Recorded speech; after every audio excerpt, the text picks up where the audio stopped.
All right, guys, I know there's a heck of a lot of you that are struggling with that 100-yard golf shot, okay? Hitting shots fat and thin. There's nothing worse. You hit a good drive, you're in a great position, middle of the fairway, and then you fat it, okay? 25 yards short of the green. Even worse, you hit it thin and you scull it 20 yards over the back of the green, okay? In either case, you wind up making a double or a triple bogey where you should have made a par.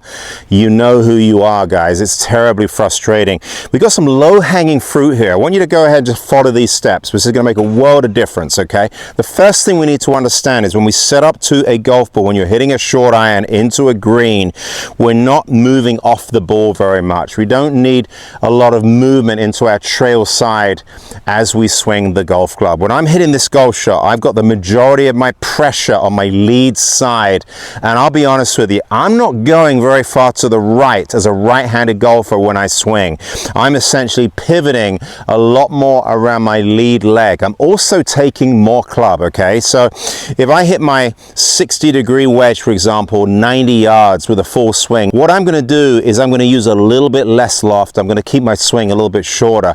That's about 90% of the time for me, guys. So don't be making these big, huge wedge swings from the middle of the fairway. I would suggest to you chest high to chest high. If you haven't done this before, it's definitely gonna help, okay?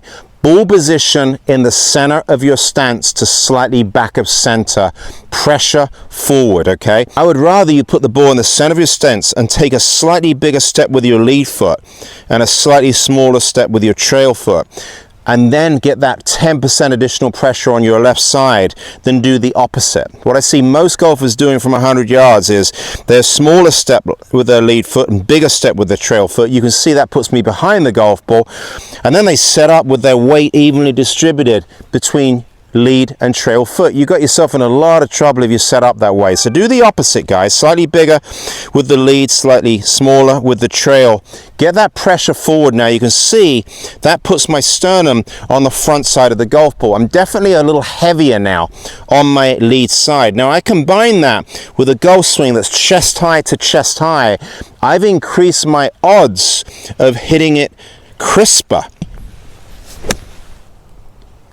Can you see that?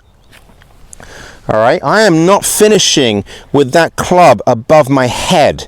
Very, very rarely do I do that. I'm going to put both feet opposite the ball. I'm going to go slightly bigger step, slightly smaller step. 10% of my pressure on my front foot. I'm going to kind of keep it there as I take the club back. Don't go drifting off the golf ball. You drift off the golf ball, you're moving your swing center further away from the bottom of your arc, which should be slightly ahead of the golf ball. Makes sense to stay a little bit more centered here. Keep that pressure up on your front foot, guys, okay? We're going to go chest high to chest high. Same thing here. There we go on my follow through. That's more of a supported release. I've got the club pointing at the sky on the way through. I don't have the club swinging over my head. So practice swinging from chest high to chest high with those approach shots. If you normally hit a pitching wedge into a green from 100 yards, go ahead and use a 9-iron. If it's normally a 9-iron, go ahead and hit the 8-iron, okay? And be a lot more consistent.